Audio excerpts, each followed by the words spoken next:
Hello दोस्तों, नमस्कार। स्वागत है आप सभी का आपके अपने YouTube channel result with Gautam sir पर। तो कैसे हैं आप सभी लोग? आशा करूंगा ठीक होंगे, अच्छे होंगे और अपनी पढ़ाई को आगे बढ़ा पा रहे होंगे। मैंने आपसे बात करी थी पिछली क्लास में पृथ्वी और चंद्रमा पर, और आज हम बात करने वाले हैं चंद्रमा, पृथ्वी और सूर्य के जो बीच में दूरी है उससे संबंधित कुछ टर्मिनोलॉजी है, उस पर बात करेंगे और इसके बाद में हम आ जाएंगे सूर्य पर। तो आज हम बात करेंगे पृथ्वी और चंद्रमा के बीच की दूरी कितनी है, क्या कहते हैं उसको, और चंद्रमा पृथ्वी के बीच में कितनी दूरी है, सूर्य और पृथ्वी के बीच में कितनी दूरी है। इन सब बातों को लेकर के आज हम बात करने वाले हैं। और आज हम देखते हैं सबसे पहले कि पृथ्वी और सूर्य के बीच की आपस में दूरी कितनी है और क्या है। सबसे पहले हम बात करेंगे पृथ्वी से या सूर्य से या पृथ्वी से सूर्य की दूरी।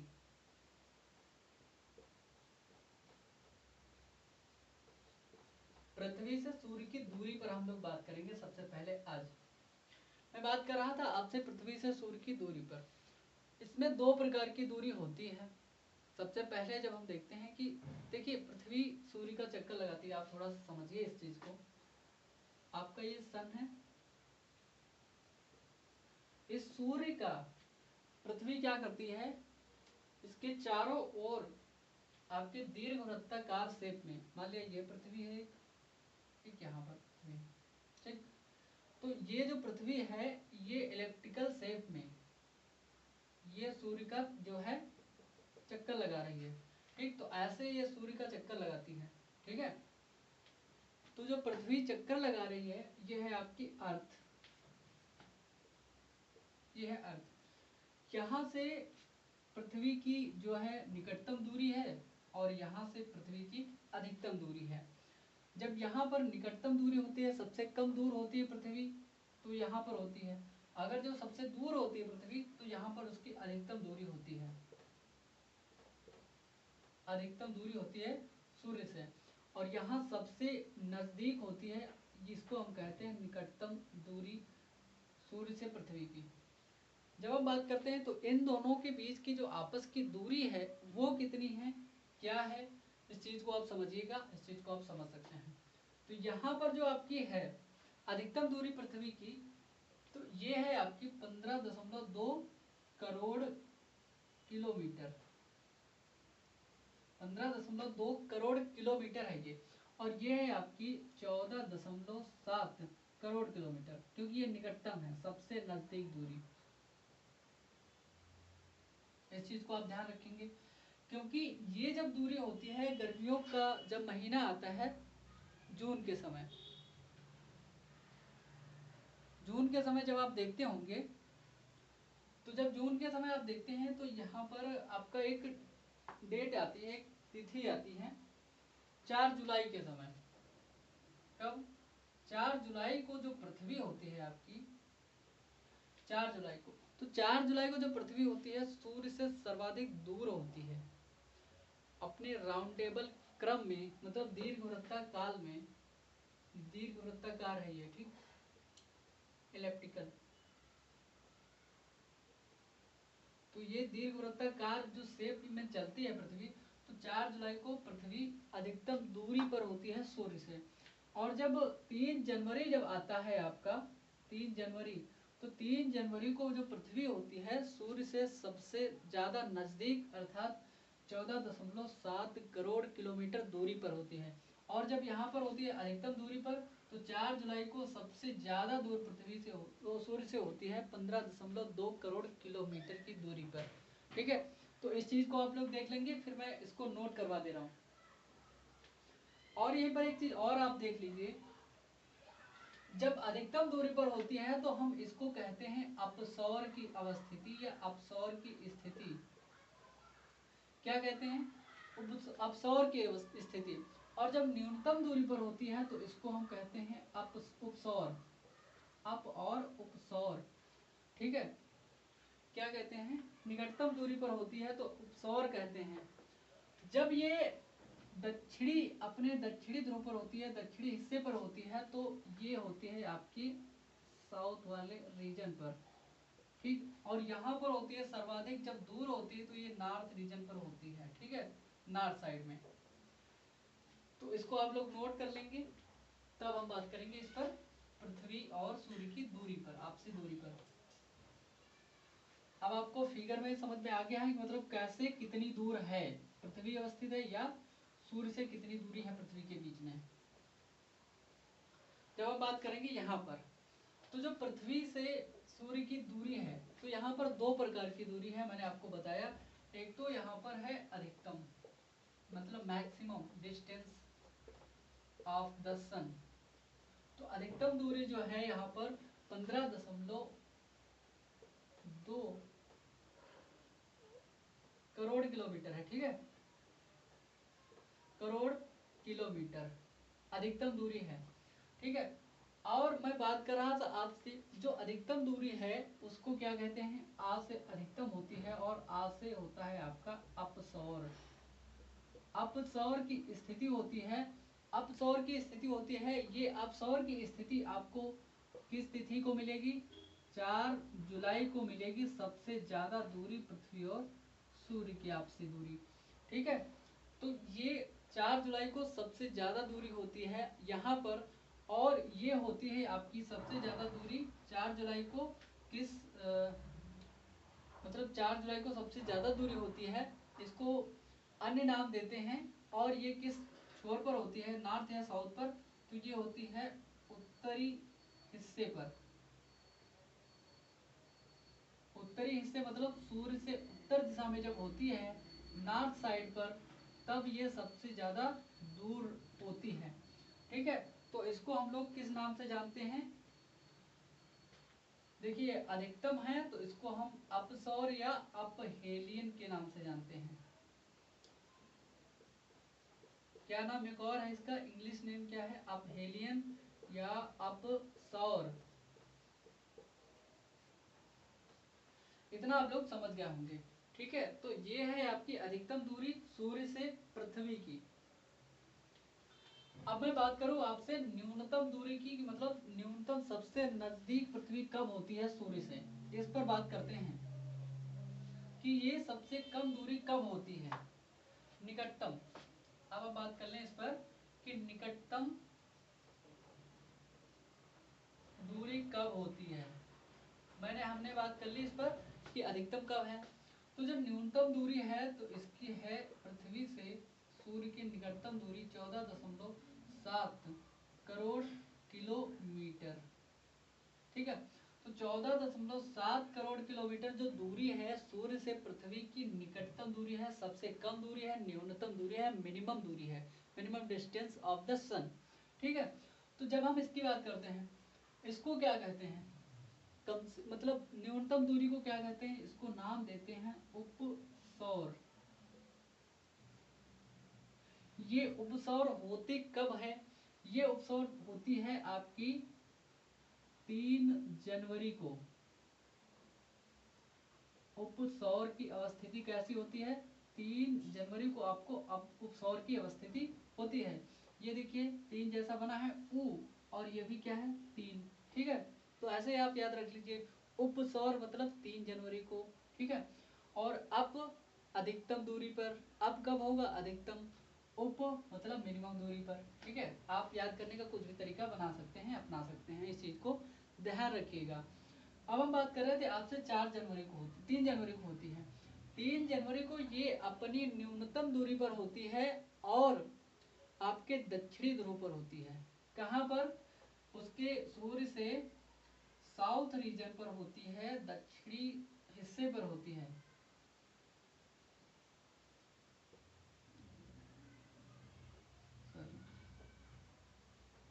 दक्षिणी हिस्से पर होती है, ठीक है। तो साउथ रीजन पर होती है आपकी दक्षिणी भाग पर, सूर्य से दक्षिण दिशा में होती है, ठीक है। तो जब हम बात करते हैं उपसौर की स्थिति, 3 जनवरी को हो गई आपकी अधिकतम दूरी मैंने आपको बता दी। न्यूनतम दूरी होती है, उपसौर की स्थिति होती है, और दक्षिणी ध्रुव पर होती है। आपको इतनी चीजें पता चल गई, ठीक है। और अब इस चीज को, इसको अधिकतम सॉरी उपसौर को क्या कहते हैं इंग्लिश में? इसको हम कहते हैं पेरीहेलियन। पेरीहेलियन या इसको कहते हैं हिंदी में ऐसा लिख लीजिए पेरीहेलियन।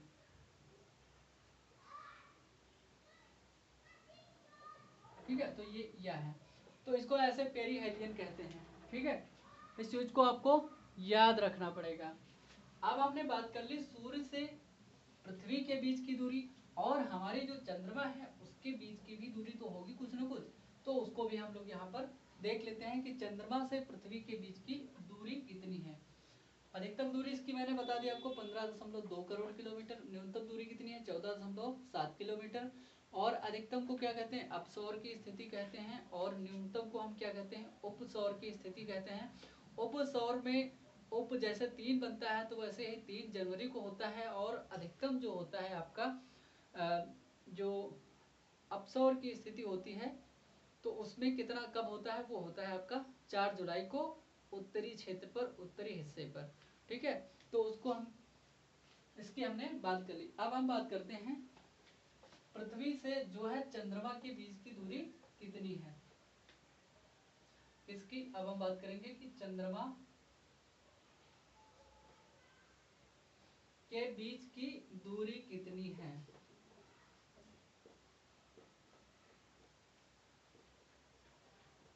ये कितनी है इसको आप देखेंगे और इसको आप जानेंगे। इसमें भी 2 प्रकार की दूरी है, जब चंद्रमा पृथ्वी से सबसे नजदीक होता है और जब चंद्रमा पृथ्वी से सबसे अधिक दूरी पर होता है। तो ये 2 प्रकार का होता है। क्या होता है? सबसे पहले हम बात करेंगे यहाँ पर दूरी कितनी है, अधिकतम दूरी की। अधिकतम दूरी है तो कितनी है? जब मैं बात करता हूँ आपसे चंद्रमा की, तो चंद्रमा से जो पृथ्वी की दूरी है 40,000 आप क्या कहेंगे? इकाई, दहाई, सैकड़ा, हजार, 10,000, लाख। हाँ, 4,06,000 किलोमीटर इतनी दूरी है अधिकतम दूरी। और हम बात करते हैं न्यूनतम दूरी की।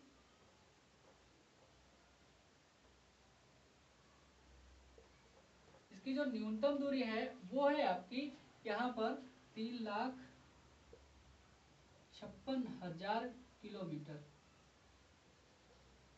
तो ये कितनी है? 3,56,000 किलोमीटर है। ये 4,06,000 किलोमीटर अधिकतम दूरी, और ये है आपकी न्यूनतम दूरी। इसको क्या कहते हैं? अधिकतम। अधिकतम जो है ना, अधिकतम को भी हम कहते हैं अपभू। इसमें अधिकतम में आ बना है और इसमें भी आ बना है, और इसमें न्यूनतम दूरी में निकटतम दूरी है तो इसमें उप भू इसको नाम देते हैं। और इसको दूसरे अंग्रेजी के नाम से किस नाम से जानते हैं? एपोजी। अपोजी। ठीक है, और इसको किस नाम से जानते हैं? पेरिजी के नाम से। ठीक है, तो ये हो गया अपोजी और पेरिजी के नाम से जाना जाता है। ठीक है, तो इसको हम कैसे समझ सकते हैं? इसको थोड़ा सा आपने नोट कर लिया होगा, इसको मिटाते हैं फिर उसके बाद में समझते हैं कि मतलब कैसे पृथ्वी और चंद्रमा की आपसी दूरी इतनी अधिक। मैंने बताया 4,06,000 किलोमीटर है अधिकतम दूरी चंद्रमा से पृथ्वी की या पृथ्वी से चंद्रमा की।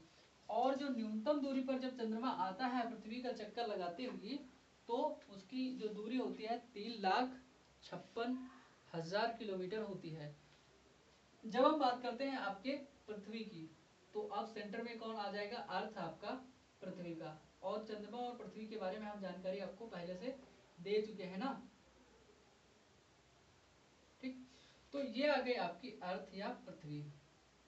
आपका इधर भी रहेगा चंद्रमा, क्योंकि पृथ्वी का जो चक्कर लगाता है ना चंद्रमा, तो ये हो गया आपका चंद्रमा, मून। ठीक है, तो इसको आपने मतलब दिख रहा है ना? ठीक है, अच्छे से दिख रहा है। अब मैं बात कर रहा था आपसे, ये जो चक्कर लगाता है ये कैसे लगाता है? एलिप्टिकल शेप में। ये कैसा चक्कर लगाएगा? दीर्घवृत्ताकार ही, दीर्घवृत्ताकार ही ये चक्कर लगाएगा। जब हम बात करते हैं पृथ्वी से चंद्रमा की अधिकतम दूरी की और न्यूनतम दूरी की, तो जब इसकी अधिकतम दूरी होती है, ये मैंने भी आपको बताई, और ये इसकी न्यूनतम दूरी होती है, तो यहाँ पर होगी इसकी maximum distance of the moon या अर्थ अधिकतम, ये क्या है इसकी अधिकतम दूरी। ठीक, तो ये कितनी है 4,06,000 किलोमीटर, कितनी है 4,06,000 किलोमीटर। और ये है निकटतम डिस्टेंस ऑफ द अर्थ चंद्रमा की, तो इसको क्या कहेंगे, यहाँ पर है आपकी 3,56,000 किलोमीटर। समझ गए आप लोग। तो ये है इतनी आपकी, ये है 4,06,000 किलोमीटर, इसको इसका कितनी है, ये है आपकी 3,56,000 किलोमीटर। अब मैं बात कर रहा था अधिकतम को हम क्या कहते हैं, दूसरा नाम देते हैं एपोजी। इसको क्या कहते हैं, इसको क्या कहते हैं, इसको हम कहते हैं पेरिजी के नाम से। अधिकतम को हम देते हैं अपभू नाम से, और न्यूनतम को हम निकटतम वाली जो दूरी है उसको क्या कहते हैं, उपभू के नाम से जाना जाता है। अब पृथ्वी की अधिकतम दूरी आपको पता चल गई सूर्य से, पृथ्वी की निकटतम दूरी पता चल गई चंद्रमा से, अधिकतम दूरी पता चल गई चंद्रमा से, सूर्य से निकटतम दूरी पता चल गई। यह भी पता चल गया कि इसको हम कहते क्या हैं, कि इस दूरी जो जितनी दूरी होती है उसको हम क्या कहते हैं, इसको निकटतम को उपभू नाम दिया जाता है, अधिकतम तो को अपभू नाम दिया जाता है, इसको एपोजी इंग्लिश में कहते हैं, इसको पेरिजी इंग्लिश में कहते हैं। ये आपको समझ में आ गया होगा। ठीक है, एक और टर्मिनोलॉजी होती है, इसको मिटाते हैं फिर आपको बताते हैं। बात यह है कि जो चंद्रमा है ना, चंद्रमा में अलग अलग प्रकार की स्थिति और भी पाई जाती है। वो कौन कौन सी हैं, कि जैसे कि कभी कभी चंद्रमा, पृथ्वी और सूर्य तीनों एक सीध में जब होते हैं, तो कभी कभी पृथ्वी बीच में आती है और कभी कभी चंद्रमा बीच में आ जाता है। तो ये कौन सी स्थिति होती है, उसको हम क्या नाम देते हैं, तो इसके बारे में जान लेते हैं। एक स्थिति होती है सिजगी की अवस्थिति,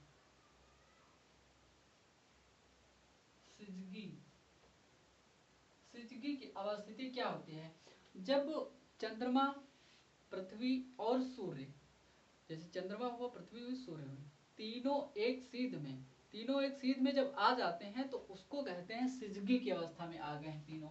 मान लिया यहाँ पर है आपका सन, और यहाँ पर हुआ अर्थ, और यहाँ पर हुआ चंद्रमा, तो जब एक सीध में तीनों हैं तो इसको कहते हैं सिजगी की अवस्था।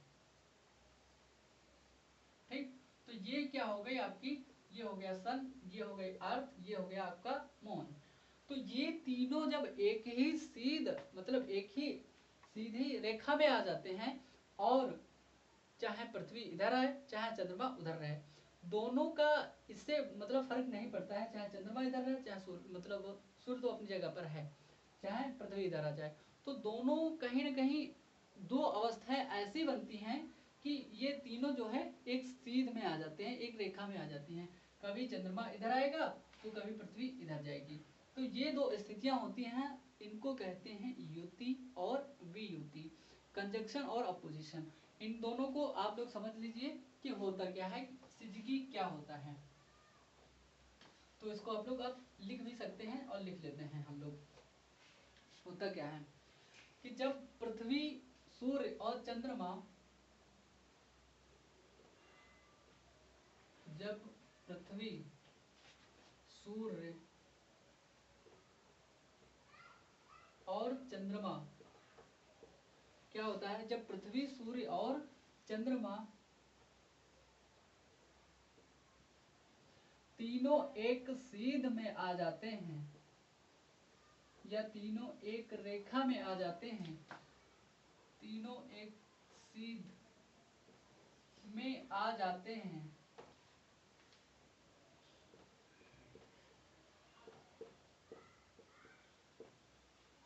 तो उसे क्या कहते हैं, सिजगी की अवस्था कहते हैं। क्या कहते हैं, तो उसे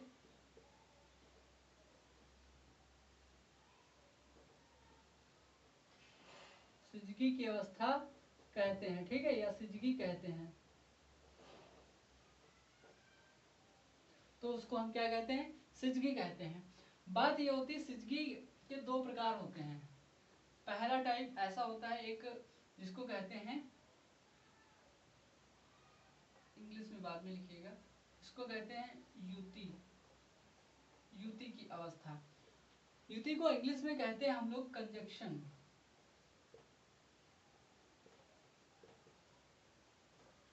युति को हम लोग इंग्लिश में क्या कहते हैं, कंजक्शन कहते हैं।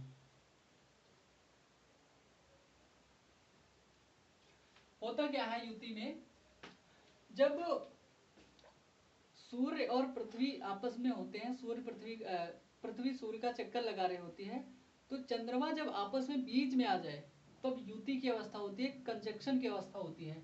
जैसे मान लिया ये है आपका सन और ये है आपका चंद्रमा और ये हो आपकी अर्थ, ये हो आपकी पृथ्वी, सॉरी ये हो गया आपका मून, चंद्रमा। तो ये जब ऐसी अवस्थिति बन जाए, चंद्रमा ऐसे चक्कर लगाता है पृथ्वी का और पृथ्वी सूर्य का ऐसे चक्कर लगाती है, तो क्या होता है, ये जब अवस्था हो जाए, ये तीनों एक सीध में हो जाएं, तो ये होती है युति की अवस्था। इसको आप फिगर को बना सकते हैं कि मतलब जब सूर्य और पृथ्वी के बीच में चंद्रमा जब घुस जाएगा, जब पृथ्वी घूमते हुए चंद्रमा बीच में आ जाएगा, तो एक सीध की अवस्था जब बन जाती है, इन दोनों के बीच में चंद्रमा आएगा, तब हम इसको कहेंगे युति की अवस्था। जैसे मान लिया आपने कोई एक वस्तु रखी यहाँ पर, एक वस्तु यहाँ पर रखी, एक वस्तु यहाँ पर रखी, ये वाली स्टेबल है, ठीक, और ये वाली जो वस्तु है आपकी, ये इसका चक्कर लगा रही है, ये जो है बड़े शेप में इसका चक्कर लगा रही है इस चीज का, और ये जो है अपना चक्कर ऐसे पूरा कर रही है। तो ये वाली जो वस्तु है, ये वाली इसका भी चक्कर लगा रही है और ये इसका चक्कर लगा रही है। तो कहीं ना कहीं ये वाली अवस्थिति ऐसी आएगी, जब ये इस दिशा में यहाँ पर होगा और तब ये यहाँ पर होगी, तब ये बीच में आ जाएगी, ये उधर चला जाएगा, तब एक स्थिति ऐसी बनेगी। तो इसकी जो अपोजिट वाली है वो होती है वियुति। ये वाली युति की अवस्था है और ये वाली होती है वियुति की अवस्था, अपोजिशन जिसको कहते हैं। तो आप इस चीज का जो फिगर है अच्छे से बनाएंगे, अभी हम बता रहे हैं आपको कैसे बनाना है। युति और वियुति की अवस्था हम आपको समझा दे रहे हैं कि मतलब होता क्या है इन दोनों के बीच में।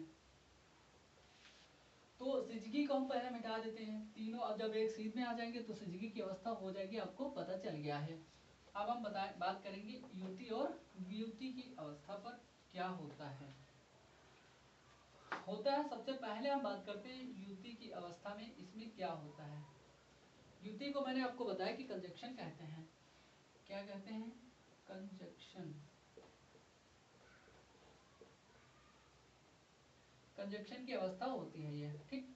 तो युति में क्या होता है, जब पृथ्वी जैसे सूर्य और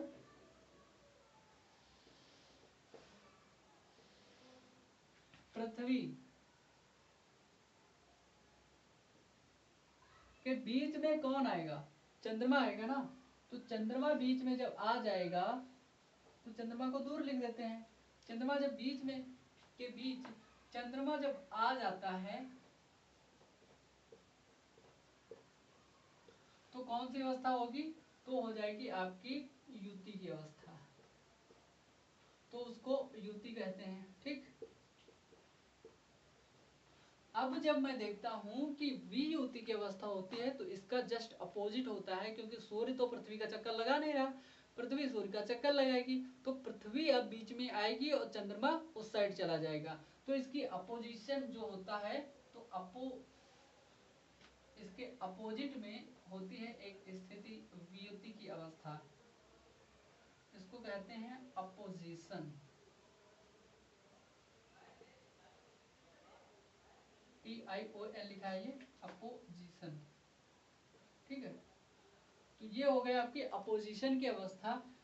ये कब होती है, जब सूर्य और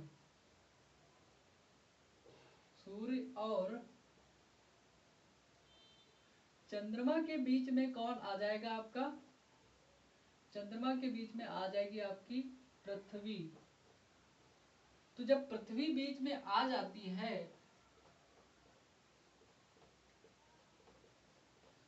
तो क्या होता है, तो अब हम उसको क्या कहते हैं, वियुति की अवस्था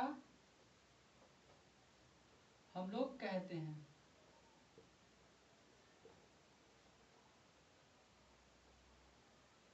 ठीक है, तब हम लोग क्या कहेंगे, इसको वियुति की अवस्था कहेंगे। होता क्या है, एक बार और इस चीज को समझ लीजिए सही से। देखिए, युति की अवस्था में चंद्रमा आएगा और वियुति की अवस्था में पृथ्वी आएगी बीच में। यही सिंपल सा कॉन्सेप्ट है। आते कैसे हैं आपको हिंदी भाषा में बता देता हूँ सही से। देखिए, आपका ये सूर्य जो है, सॉरी, सूर्य जो है आपका एक जगह पर स्थित है। सूर्य तो बदलने वाला है नहीं, अपनी जगह एक जगह पर ही है। वो ब्रह्मांड का चक्कर लगाता हो, लगाता रहने दो। देखिए, एक स्थिति तो ये बनेगी, अर्थ बीच में है और मून यहाँ पर है। ठीक है, जब यहाँ पर है तो एक दूसरे के मतलब तीनों एक सीध में है। बीच में कौन है, पृथ्वी है। तो पृथ्वी जब बीच में आएगी, तो पृथ्वी जब जब आएगी तो वियुति की अवस्था, अपोजिशन की अवस्था बन जाएगी। क्या हो जाएगा, अपोजिशन की अवस्था बनेगी जब जब पृथ्वी बीच में और चंद्रमा इधर और सूर्य इधर। ये अवस्था हो गई। जैसे ही चंद्रमा क्या होगा, यहां से अर्थ हट गई, यहां से अर्थ हट गई, अब यहाँ पर अर्थ आ गई, यहाँ पर पृथ्वी आ गई। ऐसे चक्कर लगाते लगाते लगाते लगाते यहाँ मतलब यहाँ पर आ गई। पृथ्वी तो अपनी अपनी जगह पर आ रही है, अपने चक्कर में आ रही है, अपनी पथ पर चल रही है। लेकिन चंद्रमा घूमता घामता पृथ्वी का चक्कर लगाते हुए यहाँ पर आ जाता है। तो यहाँ पर आ गया आपका चंद्रमा। तो अब स्थिति क्या बनेगी, यहाँ पर अब स्थिति बनेगी युति की, और जिसको हम लोग क्या कहते हैं, कंजक्शन नाम देते हैं। ठीक है, तो ये आपको समझ में आ गया होगा, अच्छे से आ गया होगा, क्योंकि जब पृथ्वी अंदर आई तो चंद्रमा बाहर जाएगा। ठीक है, जब पृथ्वी जब जब अंदर आएगी तो वियुति की अवस्था बनेगी। सूर्य अपनी जगह पर स्थित है, स्टेबल है। अगली जो क्लास होगी हमारी सूर्य पर ही डिपेंड होगी पूरी तरह से। ये जो कॉन्सेप्ट था आपको समझ में आ गया होगा। अब मैं बात कर रहा था आपसे युति और वियुति की। मैं बात कर रहा हूँ आपसे कि जो आपके ग्रहण होते हैं एक वर्ष में, पूरा एक साल में या एक वर्ष में आपके 7 ग्रहण होते हैं। क्या होते हैं, 7 ग्रहण होते हैं। इन ग्रहणों की जब हम बात करते हैं तो आपके जो होते हैं 5 यहाँ पर सूर्य ग्रहण होते हैं। क्या होते हैं, 5 यहाँ पर आपके सूर्य ग्रहण होते हैं, और आपके जो 2 होते हैं वो चंद्र ग्रहण होते हैं। मैं बात कर रहा से आपसे चंद्र ग्रहण की। तो चंद्र ग्रहण जब होता है तो ये हमेशा पूर्णिमा की रात को होता है, पूर्णिमा की रात को। ठीक है, और जब जब सूर्य ग्रहण होगा तब तब अमावस्या की रात को होगा। कब होगा, अमावस्या की रात को और पूर्णिमा की रात को।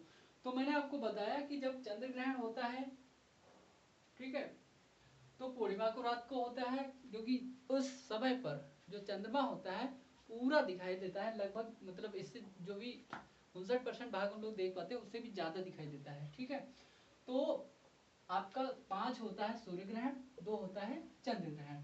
इसको आपने जान लिया। ठीक है, अब मैं एक कॉन्सेप्ट बात करने वाला हूं आपका।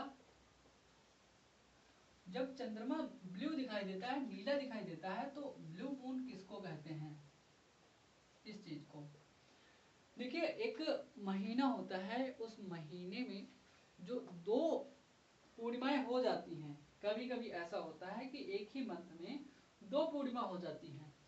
तो जिस महीने में, जिस माह में 2 पूर्णिमा हो, क्या हो, 2 पूर्णिमा हो, और जो सेकंड वाली पूर्णिमा होती है, दूसरी वाली पूर्णिमा, इस पूर्णिमा को हम लोग क्या कहते हैं, जो पूरा चांद निकलता है इसको कहते हैं ब्लू मून। ठीक है, इसको कहते हैं ब्लू मून। तो ये होता है आपका, इसको ब्लू मून कहते हैं। जैसे कि दो पूर्णिमाएं हुई एक महीने में, जब एक महीने में दो पूर्णिमाएं होंगी तो उसमें से एक जो सेकंड वाली पूर्णिमा होती, फर्स्ट पूर्णिमा को तो पूर्णिमा कहेंगे, लेकिन जो सेकंड वाली पूर्णिमा होगी तो उसको हम कहेंगे ब्लू मून। यहाँ पर जो आपका चंद्रमा है हल्का नीला दिखाई देगा। ठीक है, तो मैंने आपको बताया कि 7 ग्रहण होते हैं, 5 सूर्य ग्रहण की अवस्था होती है और जो कि अमावस्या को होते हैं, और 2 आपके चंद्र ग्रहण होते हैं जो पूर्णिमा को होंगे। ब्लू मून किसको कहते हैं, जब दूसरी पूर्णिमा होती है एक ही महीने में, जब 2 पूर्णिमाएं हो जाती हैं तो जो सेकंड पूर्णिमा होती है उस सेकंड पूर्णिमा को हम लोग कहते हैं ब्लू मून। इसको भी आपने जान लिया। अब क्या होता है, अब आपका आता है एक स्थिति ऐसी आती है कि सुपर मून जैसा एक शब्द आपने शायद सुना हो या ना सुना हो, इस चीज को भी आप लोग जानते रहिए। कभी भी एग्जाम में पूछा जा सकता है यह सुपर मून क्या है, किससे संबंधित है, नहीं है, क्या नहीं है, इससे कोई मतलब नहीं आपसे।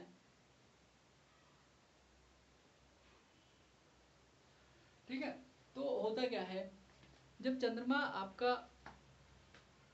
अब आता है, चंद्रमा से संबंधित है ये भी सुपर मून का कॉन्सेप्ट। सुपर मून होता क्या है, छोटा सा कॉन्सेप्ट है, जान लीजिए, क्योंकि इससे संबंधित पूछा जा सकता है। अगर कभी भी चंद्रमा से संबंधित, जैसे आपका चंद्रयान 3 गया है ना, तो चंद्रयान 3 के अंतर्गत इसको पूछा जा सकता है। तो इसलिए ये भी इम्पोर्टेंट हो जाता है, क्योंकि सुपर मून किसको कहते हैं, सुपर मून का कंसेप्ट किससे संबंधित है और सुपर मून है क्या, ये भी पूछा जा सकता है कुछ लेवल तक के एग्जाम में या पीसीएस एग्जाम में। होता क्या है, देखिए, जब पेरिजी की दशा होती है, अपोजी और पेरिजी, मैंने आपको बताया था। अपोजी की दशा में मैंने बताया था कि जो वो होता है, चंद्रमा होता है पृथ्वी से मैक्सिमम दूरी पर होता है, मून से। क्या होता है, जो अपोजी की दशा होती है इसमें क्या होता है, अधिकतम दूरी पर, और जो पेरिजी की दशा होती है वो होता है मिनिमम दूरी पर। मैक्सिमम दूरी पर क्या होता है, अपोजी, आ से अधिकतम और आ से अपोजी की दशा। ठीक, तो जब पेरिजी की दशा होती है, जब क्या हो, पेरिजी की दशा में पूर्णिमा की रात को क्या होता है, पेरिजी की दशा में पूर्णिमा की रात को, पूर्णिमा की रात को होता क्या है, पेरिजी की दशा में पूर्णिमा की रात को जो चंद्रमा होता है ना, इसका आकार जानते हो कितना बढ़ जाता है। देखिए, जो चंद्रमा है इसका 14% जो आकार है वो बड़ा दिखाई देता है। कितना, रात को चंद्रमा जो आपका मून है, आकार में, किसमें, आकार में आपका 14% बड़ा, ऐसे मत लिखिए, ऐसे लिख लीजिए कि बड़ा दिखाई देता है, बड़ा। तथा इसी रात को होता क्या है, एक और चीज होती है, 30% अधिक चमकदार दिखाई देता है। कितना, जितना 100% दिखाई देता है ना नॉर्मल डे में, उससे ज्यादा 30%, मतलब 130% चंद्रमा चमकदार कब दिखाई देगा, जब स्थिति होगी सुपर मून की। इसीलिए इसको क्या कहते हैं, सुपर मून का नाम देते हैं। तो इसमें 30% अधिक चमकदार दिखाई देता है, और इसके आकार में जो वृद्धि है, जो आप 59% दिखाई देते हैं, 59% ही देख पाते हैं, 59% चंद्रमा के भाग को हम लोग देख पाते हैं, वो आपका जो है इसमें दिखाई देता है कितना, 14% और बढ़कर के दिखाई देता है आपको। लगभग यहाँ पर 73% चंद्रमा जो है आप सुपर मून के दिन देख सकते हैं, ऐसी स्थिति आती है। इस चीज को आप लोग जान गए, ठीक है। और इस स्थिति को हम लोग क्या कहते हैं, जिस दिन ये होता है, ठीक है, पेरिजी की दशा में होता है, जब निकटतम दूरी पर होती है, मतलब पृथ्वी और चंद्रमा आपस में, तो पेरिजी की दशा होती है, ठीक है।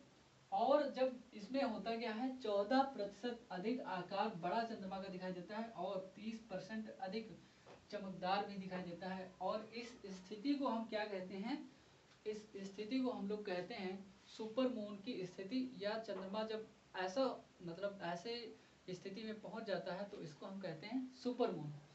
अब हम बात करते हैं आपसे, चंद्रमा की एक स्थिति होती है, तीसरा कॉन्सेप्ट इसको छोड़िए, कहते हैं इसको रेड मून कहते हैं। तो रेड मून क्या होता है आपका, या इसी को आप कह देते हैं कि ब्लड मून की स्थिति। रेड मून या ब्लड मून होता क्या है, देखिए बात ये होती है, जब चंद्रमा पृथ्वी का चक्कर लगा रहा होता है, जब चंद्रमा पृथ्वी का चक्कर लगा रहा होता है, ठीक है, तब कहीं न कहीं पर क्या आता है, चंद्र ग्रहण आता है। किस तिथि को आता है, मैंने आपको बताया, चंद्र ग्रहण पूर्णिमा को आता है। जब पूर्णिमा होती है और चंद्र ग्रहण का दिन होता है, जैसे इसको पहले फिगर को आप लोग समझ लीजिए, उसके बाद में मैं बताता हूँ कि क्या होता है। ये है आपका सन, ठीक है। तो जब सूर्य अपनी किरणें इधर से फेंक रहा है चंद्रमा की ओर, जब चंद्रमा की ओर जा रही है उसकी किरणें, ठीक है, और होता क्या है, चंद्रमा की ओर जब जा रही है सूर्य की, मतलब सूर्य की किरणें, तो अर्थ होती है बीच में, ठीक है। जब पृथ्वी बीच में आएगी तभी तो चंद्र ग्रहण होगा ना। अब क्या होता है, जो सूर्य की किरणें होती हैं ये जाती हैं चंद्रमा की तरफ, पृथ्वी की तरफ, और ये पृथ्वी के वायुमंडल में चमकती हैं। यहाँ से देखने पर चंद्रमा की ओर जाती हैं इसकी किरणें, तो यहाँ से हो जाती हैं रिफ्लेक्ट। जब रिफ्लेक्ट होती हैं तो ये वापस आती हैं, तो दिखाई कैसा देता है चंद्रमा, लाल दिखाई देता है, लाल। ये रिफ्लेक्ट होकर पृथ्वी की ओर आ जाती हैं और यहाँ पर होता है आपका चंद्रमा। तो ये वाली जो किरणें जब रिफ्लेक्ट होकर वापस आती हैं पृथ्वी की, या पृथ्वी के वायुमंडल से जब रिफ्लेक्ट होकर वापस आती हैं, तब ये लाल दिखाई देती हैं। इसलिए चंद्रमा को हम लोग रेड मून या ब्लड मून तब नाम देते हैं, ठीक है। इस चीज को समझ पाए। सबसे पहले होता क्या है, नॉर्मल वे में जो सूर्य होता है अपनी किरणें वापस मतलब भेज रहा है चंद्रमा की ओर, भेज रहा है। चंद्र ग्रहण की स्थिति आती है, चंद्र ग्रहण में होता क्या है, चंद्रमा मतलब चंद्रमा यहाँ पर अपनी स्थिति पर और पृथ्वी बीच में होती है। पृथ्वी के वायुमंडल से किरणें टकरा करके चंद्रमा की ओर जाती हैं, फिर वो वापस होती हैं, और वापस होने के क्रम में जो दिखाई देती हैं तो कैसी होती है, चंद्रमा जब दिखाई नहीं देता है तो लाल लाल रंग की किरणें दिखाई देती हैं। चंद्रमा कैसा होता है, लाल दिखाई देता है, पृथ्वी के वायुमंडल से टकरा कर वापस आती हैं। तो इस चीज को आप लोग लिख लेंगे। उसके बाद में हम आपसे बात करते हैं कि जो चंद्रमा है आपका,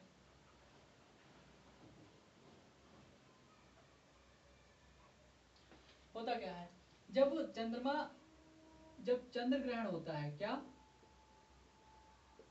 चंद्र ग्रहण होता है,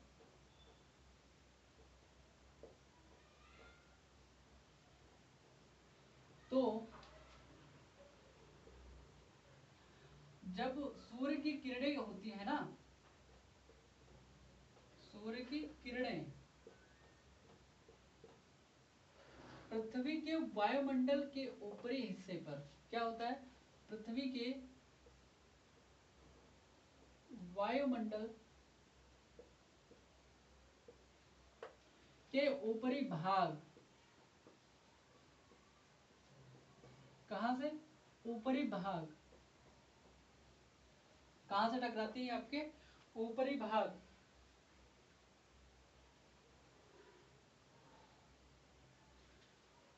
ऊपरी भाग के वायुमंडल के ऊपरी भाग में पहुंचती हैं।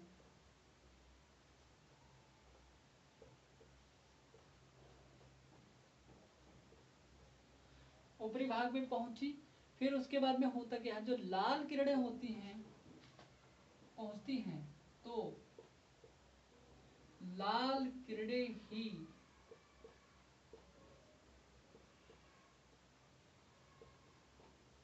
क्या होता है, जब टकराती है ना तो अन्य किरणें वापस आ जाती है, लेकिन लाल किरणें जो होती है ना, देखिए लाल रंग का जो होता है, अभी बता रहे हैं लाल रंग के बारे में, लाल लाइटें क्यों लगाई जाती हैं। देखिए लाल किरणें ही चंद्रमा तक पहुंच पाती हैं। कहाँ तक? चंद्रमा तक पहुंच पाती हैं।